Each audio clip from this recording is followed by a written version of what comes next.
Would it be easier if I did it on my phone rather than laptop?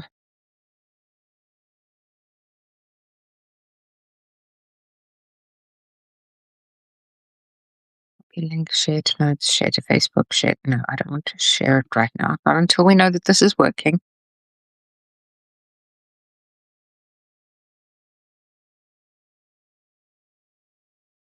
Not a whole lot of buttons or anything to press or change or.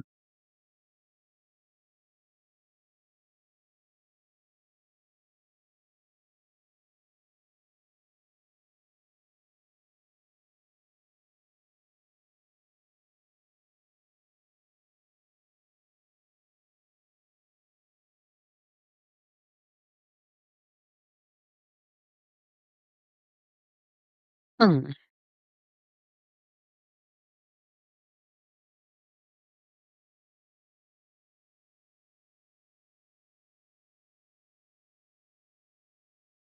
Is there another way to start it alive?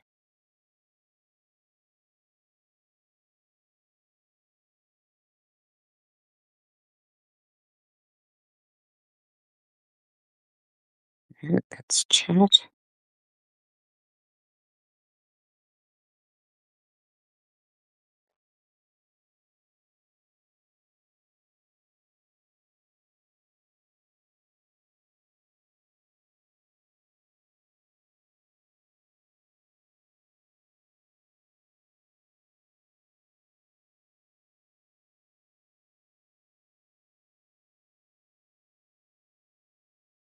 I see something happening.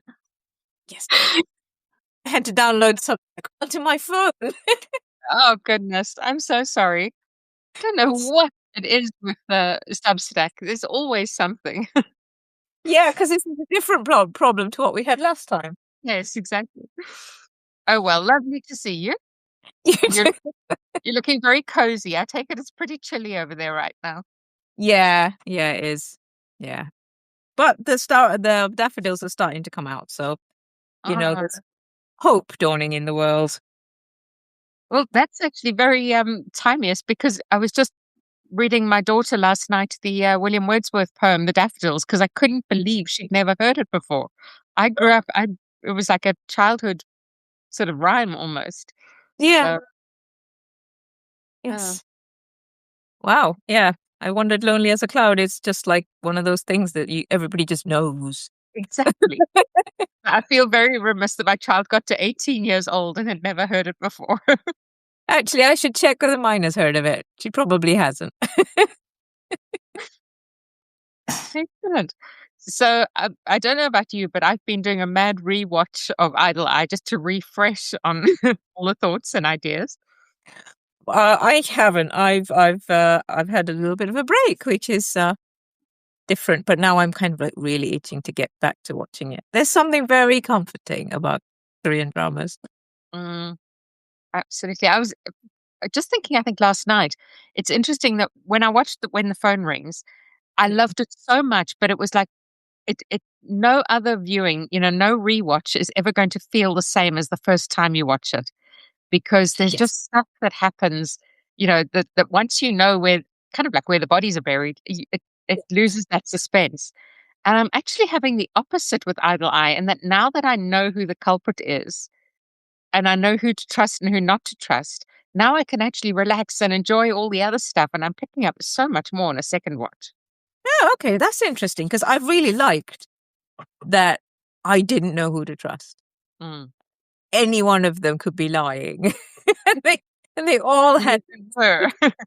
which is a great like that's what you want in a like a murder mystery because that's what it is really. The romance is, I mean, they're parallel, but yeah, the the murder mystery is what pulls you through.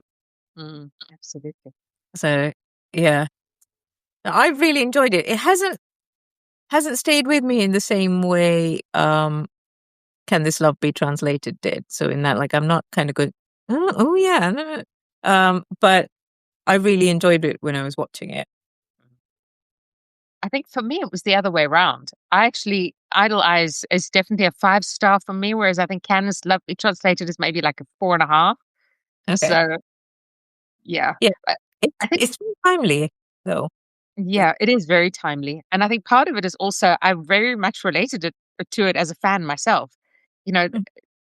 not that I've actually tried to book concert tickets via, like, Weverse or whatever, you know, living in South Africa, we don't get a whole lot of the concerts coming outside of the world, but just knowing from how other fans struggle to get the tickets and that stress and the tension and the build up to an album coming out and all of the behind the scenes stuff, I think they got it spot on. It was like, Yeah, I've read a few bits of commentary where people have been like, "Yeah, actually, this is what it's like." And I loved that tension between her as a lawyer and her as a fan, mm, and how she tries to separate the two. This is what I do when I'm relaxing. This is what I do when I'm at work. And then, that whole clash and how it disturbs her for like for about half an episode. She's just completely like, "Duh." "Who These is things this person that I thought I knew intimately well, and he's not Yeah, all that I thought." yeah, yeah. But And that's actually what I found interesting, again, rewatching episode 1, just looking at how often they talk about his 2 personas, him as a pop star and the real him, and mm, it's amazing how that character arc of his is right up front and center from early in episode 1 already, where it's kind of like, who is the real person? And of course, people turning around and saying to him, "Well, you can never be that real person. You can never be yourself because nobody's gonna love you that way." That hit hard. which is what he thinks as well. Like he's internalized it properly. I have to be this person or nobody's gonna love me. Mhm. And yeah, and every time he tries to separate himself from that persona, it just doesn't work. And like people invading his house. It's just like they think, oh yeah, you're ours. Mhm. And Almost like not seeing him as a real person who has any real rights or life or yeah, but also like the way he's kind of defeated by that because she says, you could take them to court, and he goes, "Yeah, but what they could do to me is this, mm. and the risk is too high. I just have to take it. This is part of the job I have to take." And he's got no privacy. He's got like, yeah, and he's got mental health issues which he can't tell like the people he should trust, his managers. He can't tell them. He can't tell his friend.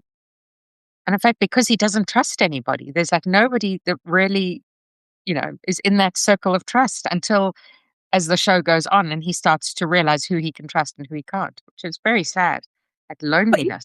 then, like, who he can trust and who he can't is so difficult right until the end, like his drummer friend.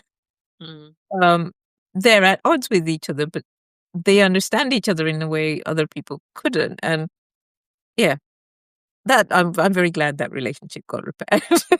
Yes. They need each other. But I did But find it also very interesting that for me, the story was mostly his story. She had a bit of an arc, but it's Doraik's story. He's the one with the biggest transformation, and he was the yeah, one who really brought me into the show, I must say. yeah, and yeah, it's definitely his story, and yeah, her transformation is relatively small. Um, I did like that at the end she reclaims her fan self for herself. Yes.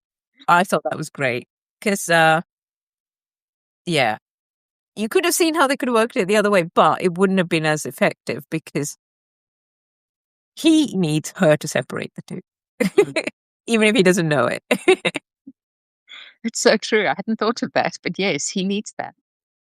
Mm. Yeah, and it was just so lovely that, like, they're playing this concert and she's sitting with her friend, her work colleague, as it turns out, who is a fan, and they're just so happy because they're just doing fan things, and she's looking at him as like the fan, the gold boy, sorry, um, and not the boyfriend. Yes. And again, I think that's where the show really gets that whole fan experience. Why do people become fans? Why do we love our particular bands and follow them and want to know everything about them? And for me, it's been a lot of joy. It's actually, coming out of a very dark period and just struggling with a bit of depression and stuff, to finding this joy and this music that makes me feel happy. And then I watch videos of these guys and they just seem happy, and it's amazing. It's like immediate dopamine spike or mood spike. I spend a lot of time watching YouTube shorts of various Korean drama clips or the actors, and I'm like, Yeah, oh, you know, exactly. well, I don't think I'd ever want to meet them in real life because, No, but I love that she didn't lose that. She managed to keep that spirit of what it is to be a fan and what it is that she was getting out of it, out of the yeah, experience. like She when he thought I could just give you a bag, and she's like, no, no, no, that is not the point. The point is this: is doing the thing. Yeah. So yeah, I really liked that. As mysteries go, I thought it was really good. Mm. Uh, the one thing was like, why didn't they didn't properly foreshadow he records everything? Yes, I agree with you with that. It was definitely a sort of thing that was dropped in later in the series, Yeah, uh, and they had especially every opportunity to just do a little hint of that in episode 1 already. yeah, because they could have separated out the we can't get into his account from oh the fans have noticed this thing. There could have been more separation there, and there was a whole plot point about somebody recording his verbal consent. And if he recorded everything, he would also have a recording of that and it would come up. So, yeah. So I thought that was a bit weird. I don't know. Maybe he just wrote something to underneath there. Yeah. Well, I do find it interesting, and I wonder how this one was written because Netflix does seem to work with the old Western model of creating the whole story, writing the script first and then. But a lot of K dramas are written simultaneously while they're being filmed. So they're very responsive to feedback that they get from. And there I can understand, and I think that happened. You could feel it with like Legend of the Blue Sea and some of those longer shows where you can actually feel that they're sort of pivoting as the series is going on, and trying to come up with ideas and keep it going and keep it fresh. Mm. And it does feel a little bit more like a series, whereas this feels like a mini series, like a compact thing. So you wonder, if they were writing it along the way and they figured they'd written themselves in a corner and it was like, ooh, now we need to get ourselves out of this. Oh, let's have them record stuff. That I can understand. But if it was the Yeah, case of, we had a 12-part script ready to go before we even started filming, then one wonders why they did not pick up on that. this is true. Yeah. Yeah. 'Cause, yeah, I, I don't know. I mean, the Netflix ones do seem to have that script ready to go. So yes, it does seem a bit odd that yeah they didn't cobble together something and drop a few more hints earlier on in the show. Yeah. What do you think of the 12 episode format versus the usual 16 episode? I prefer it because there's a lot of the 16 episode ones which are just 4 episodes too long. Where I mean they get to about I don't know episode 9 and then they start to flag a bit and then they pick up again at like 16. Mm. Um yeah, so I'm trying to think how many episodes Dynamite Case was. Sorry, I keep going on about it because it started so strong and the ending was pretty good. It was just like this chunk in the middle. And they also had this plot moped, this kid who was there for plot purposes, and the safeguarding was terrible. And I was kind of like, no, no, you can't do that. That is not safe for that child. I know why you want to do it for plot reasons, but no. That's very distracting. um, anyway, yeah, I think it was a bit. And King the Land as well. It could have lost 4 episodes Oh, yeah. easily. That one was definitely Yeah, it and lost an entire star, in my opinion, just for that. yeah, but like the story, the core of it is fine. It just waffled a bit. Yeah. So yeah, so I like the 12 episode format. I think it makes the stories tighter, and you lose that bit where they're like struggling to do it.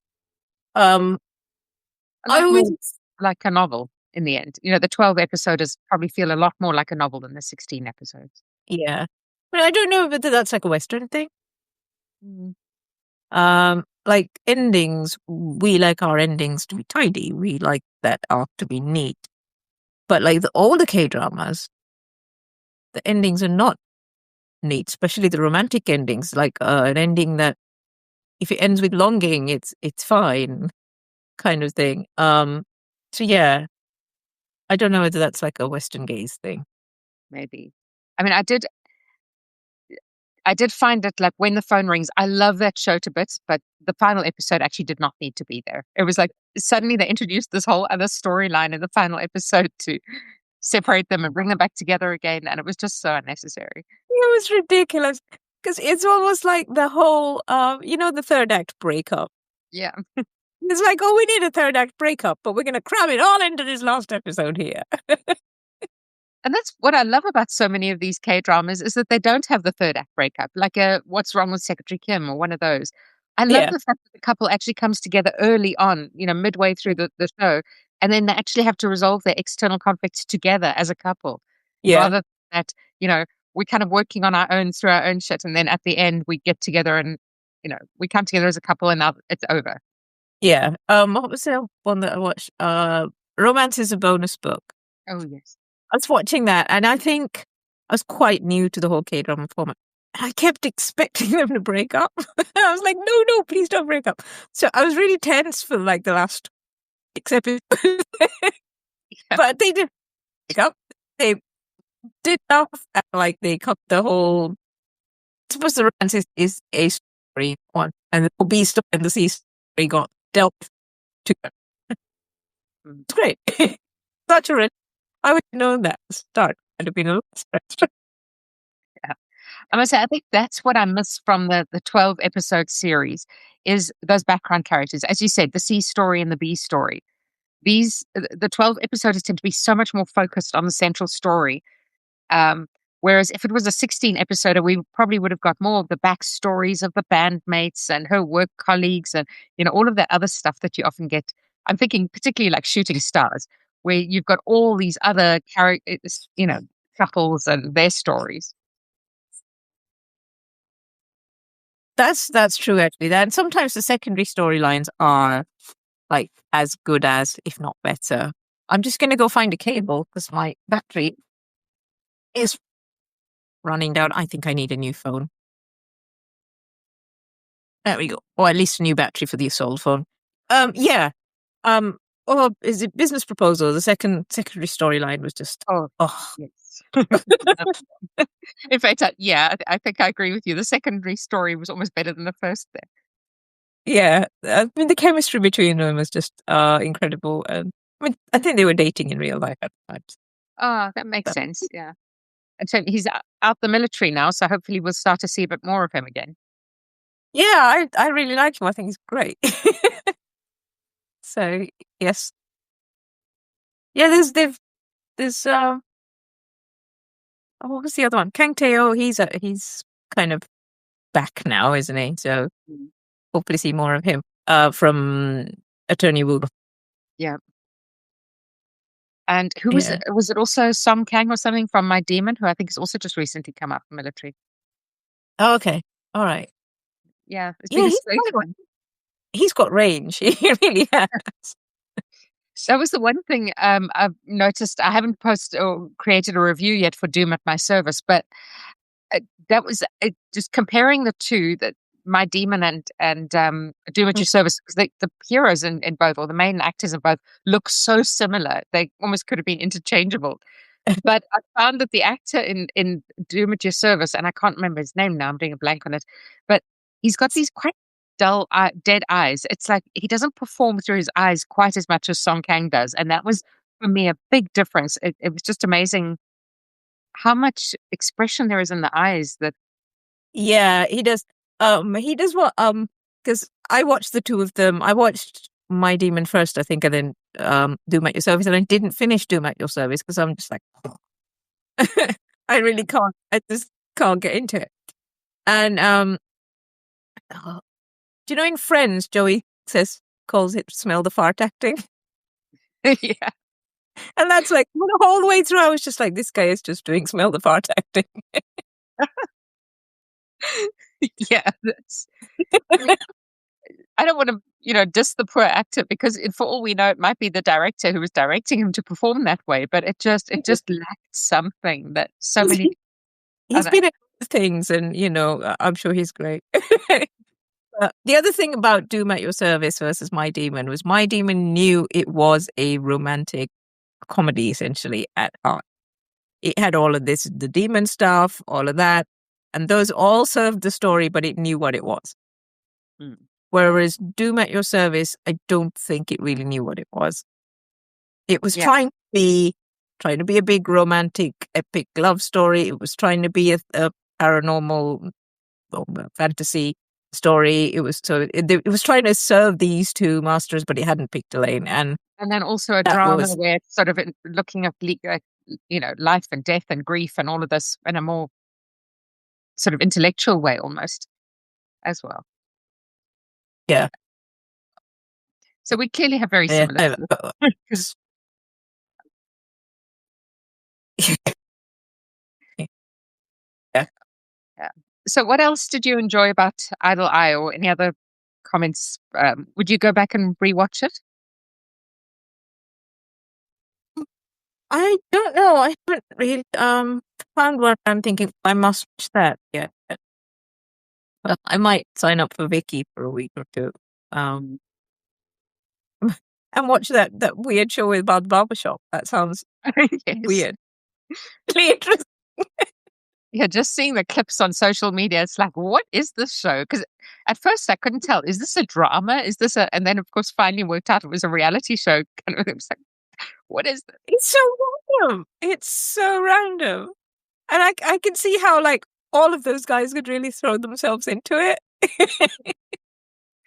Well, I'm just half an episode into watching Kian's bizarre, what's it, B&B on Netflix.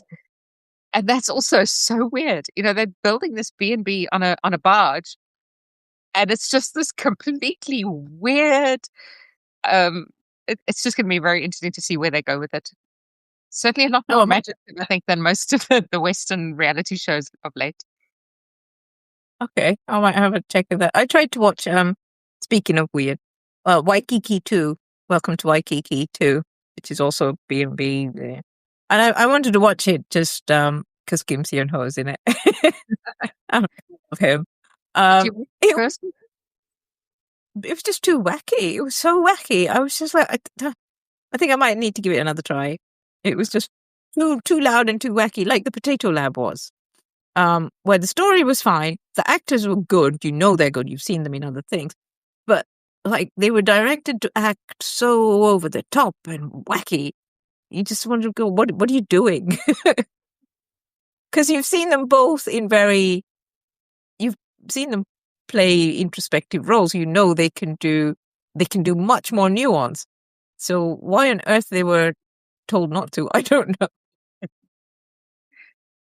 I haven't watched Potato Lab yet, but a friend of mine, Meg Cronus, has suggested I watch it. So I Yeah, was going to put it up to the top of the list. yeah, it's cute, and like the two actors are great, the main characters. The ending was weird, but endings. Um, and like the conflict is real. So this guy comes in and he's trying to downsize their lab, and so it should work 100%. It's just this kind of wacky, over the top shoutiness with it. You just think, and again they've got the community thing, which is nice. Yes, I do love those. Yeah, I do too. I think small town romance is where my heart is really. Yeah,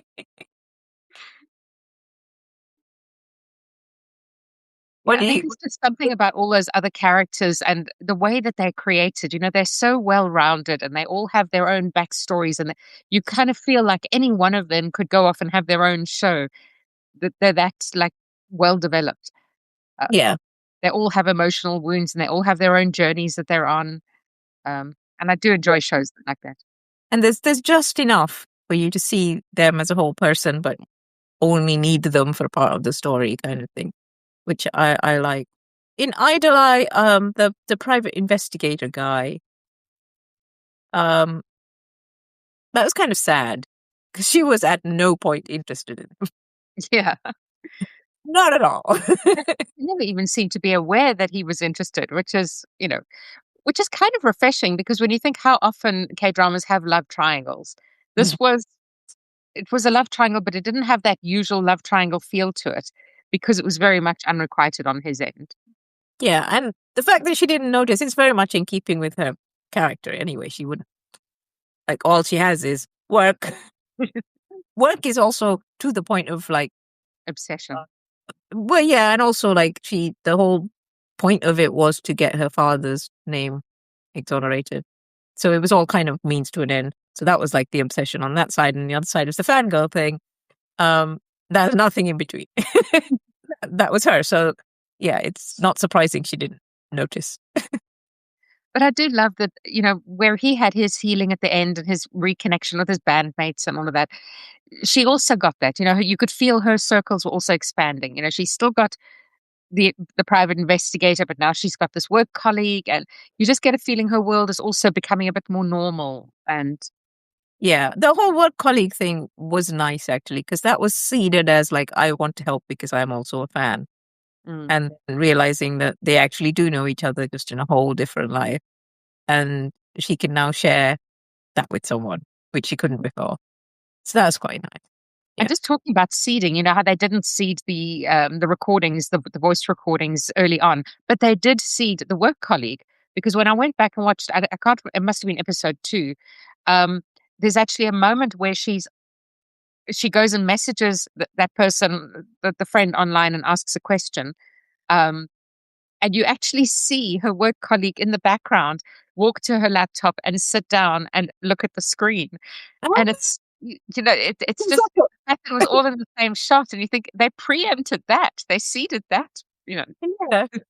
Yeah.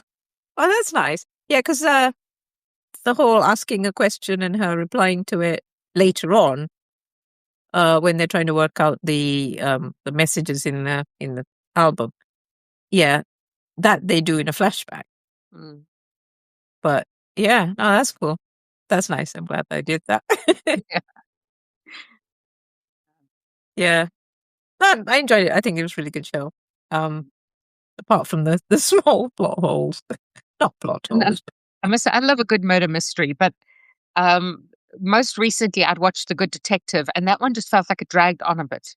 It was very unfocused. It just kept going around in circles. So it was quite refreshing, I think, to watch this one and feel it was a complete, thought out murder mystery.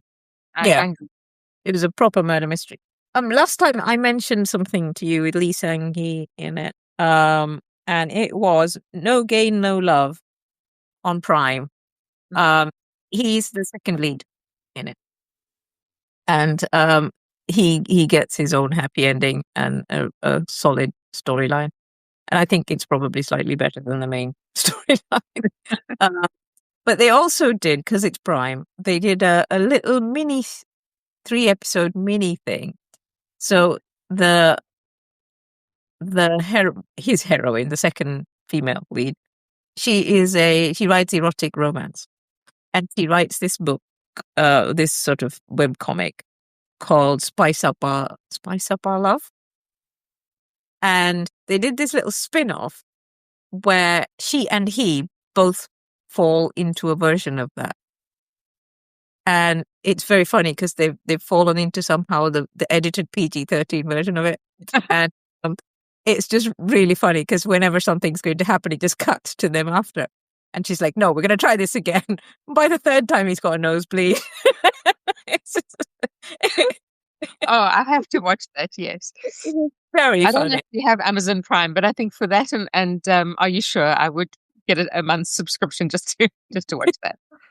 Yeah, so I'm waiting for there to be something else that I want to watch. But Good Omens 3 is coming out soon. So when that comes out, I'm probably going to get Prime, watch Good Omens 3, and then watch whatever else there is on Prime. Yeah, just have a Uh, month of Prime. yeah, want the Prime, neglect Netflix for a bit. Yeah. Uh, but yeah, so that's the one where Lee Sang-yi gets to be the lead, and Mm. he gets to do heroic things, like catching the heroine when she falls, and all of this. Oh, all those tropes that we love. I need to Yes. watch out for them. You've got to have at least one falling asleep with the head on the shoulder moment. You've got to have one umbrella moment, and you've Yep. got to have one trip and fall into the love interest's arms moment. Yes. Yeah. And Copico. Everybody has to have Copico. I was thinking, there's a lady called Sophie Kim who writes. She wrote two sort of fantasy romances. One's called The God and the Gummy Hole, which is amazing.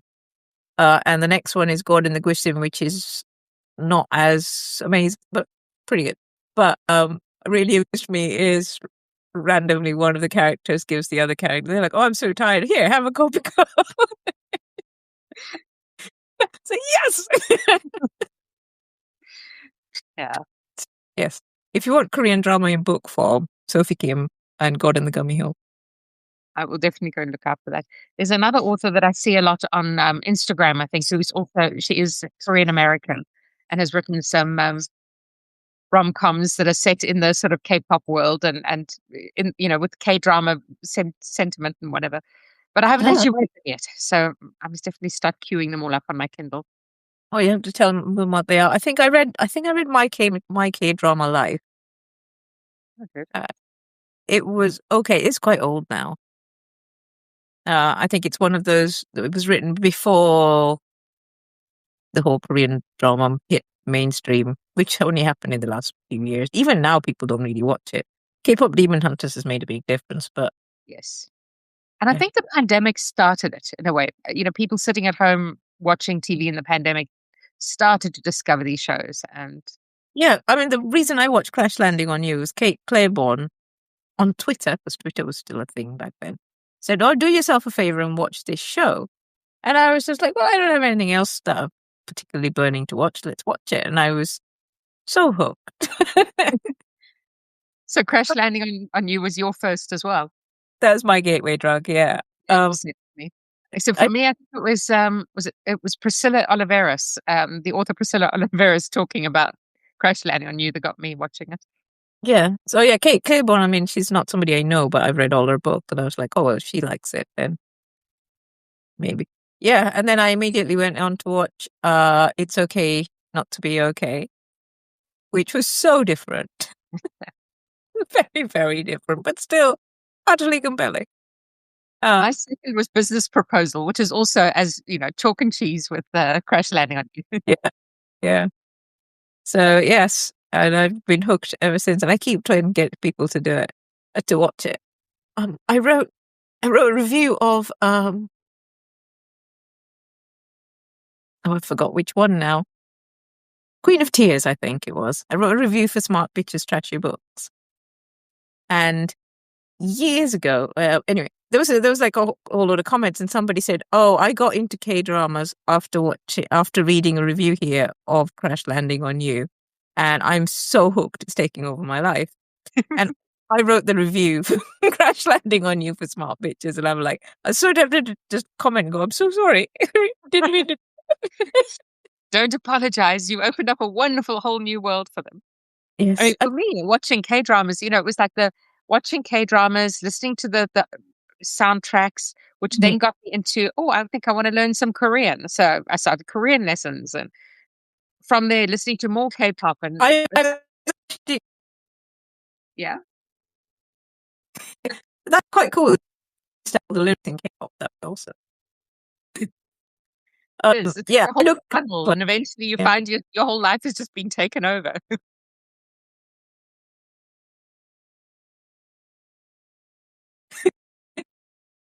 yeah.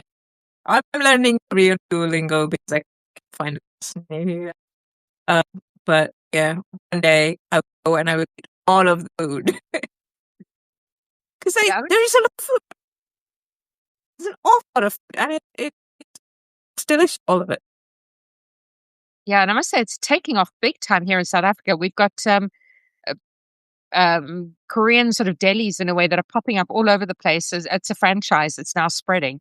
And my daughters love it. We go there and we stock up on everything from banana milk and the Maxime coffee sachets and all sorts of, and plus, of course, all the food that's from the deli. So yeah, it's huge. Mhm. They're just popping up all over the place now.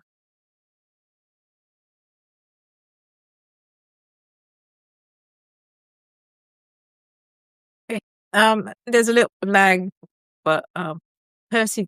Yeah, I live up north in England, so there's nothing on here.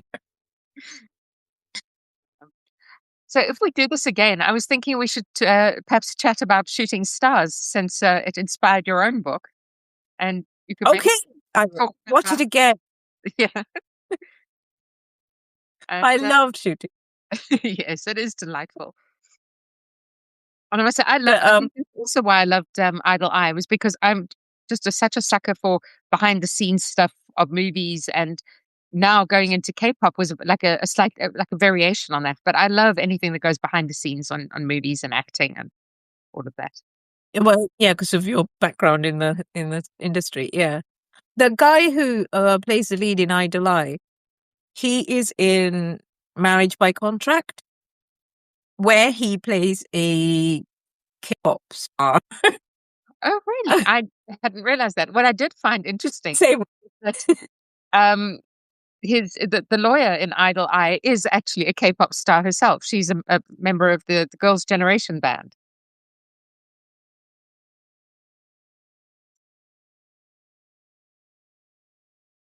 Okay. A lot of the a lot of the stuff is also Yeah, they do seem to. Um, oh, I had a thought and went in and out of my head. middle-aged people discussing things. Yeah. Yes. Um, oh, we're talking about yes, this lead. In fact, if I remember correctly, this lead was in 100 Days My Prince as well, but he played an assassin. It's a historical drama, and he Oops. played an assassin. Oh, was he like the brother of the heroine? That's right. Yes. Oh yeah. Never even made the connection. That was fun. Again, I watched that because Kim Ho was in it, Oh, yeah. and he absolutely stole the show every time he was in a scene. It did. Unfortunately, I'd watched The Matchmakers with Rowan first, and the stories are very, very similar. There's so many similarities between the two stories, which put me off a little bit. It took me a while to get into 100 Days My Prince because I kept going, oh, that's from, The Matchmakers. Uh, But in the end, I have to admit, 100 Days My Prince stole my heart. It was just, the cast was amazing. The story was good. The twists, all of that. yeah, that had some lovely bits where you're like, oh, that feeds into this storyline and this storyline really well. Yeah, I love Rowan. I've not seen him in very many things, but I just think he just seems lovely, and he's so human. I would, if you haven't seen it yet, I highly recommend Destined with You. Yeah, Um, so yeah, yeah, I I love once that one. started watching Tomorrow, and I was just like, this guy, such good comedy chops. His comic timing and his physical comedy is just top notch. Mm. And then I Yes, watched him in oh goodness, what was that one called? Something about oh, I'm doing blank now. Where's my list of is it Time Called You? There's, um it's but he's Romanian. very slow moving. Yeah, just looking at my list. Um no, got one. Oh, She Would Never Know. Oh, yeah, I've not He seen that. was he was the only good thing about that. I was so annoyed with that leading lady, the female lead, all the way through. I thought she treated him really badly. She was sort of morose. I have no idea what his character saw in her, but he was the light of it. I mean, he was such a green flag from beginning to, well, yeah, pretty much beginning to end. He was just like the ultimate romantic lead, and she did not deserve him, in my opinion.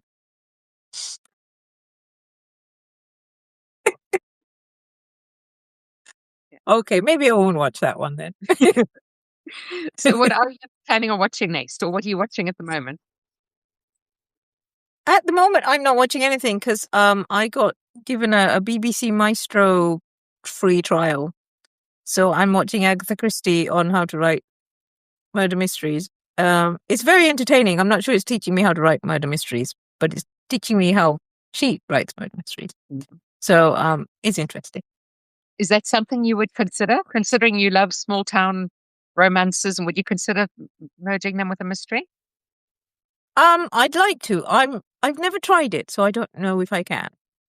But the one of the books I wrote last year or the year before, is I wrote a paranormal like vampire book, but it's essentially at heart a small town cozy romance. Mm. It just happens to have a vampire in it. And writing that, I was thinking, well, actually, maybe if I can work out a mystery, I could do that, and that would be a cozy mystery. And anyway, I used to watch a lot. I watch a lot of cozy crime. Mm. So, yeah, maybe it's a thing that I could do. I just haven't tried. Yeah. Good. Well, it Well, was lovely chatting with you when we finally managed to get the stuff stacked to work. Hopefully, next time, what did they say? Third time's the charm. we'll try it next time, and I'll email you, and we'll figure out what to watch. Well, Shooting Stars is probably a good I think so. Yes, be a good fun one to excuse to watch it again anyway, because it is very lovely. any excuse to rewatch it. Yeah, yeah. Well, thank you very much for this. I don't like most of my friends don't watch Korean dramas, so I don't have anybody to talk to about this stuff. So it's always really lovely. Yes, I have the same because well, both my daughters are dyslexic, so unless stuff is dubbed, they don't watch it. And I prefer to watch it in the original Korean. Yeah. Um, so yes, I'm also sitting here alone in my home going, please, I just want to talk to somebody about this show I've just watched. And they all look at me with blank Yeah. faces. Yeah.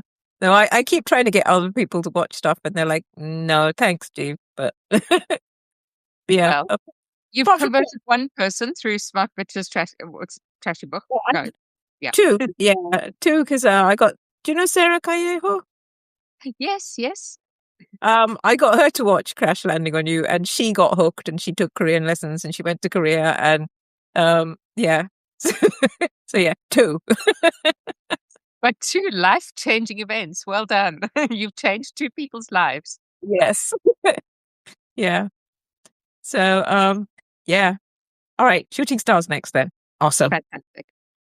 Good. Well, thanks for the chat and enjoy the rest of your day. Yes, and I'll see you next month. Okay, cheers. Bye. Bye.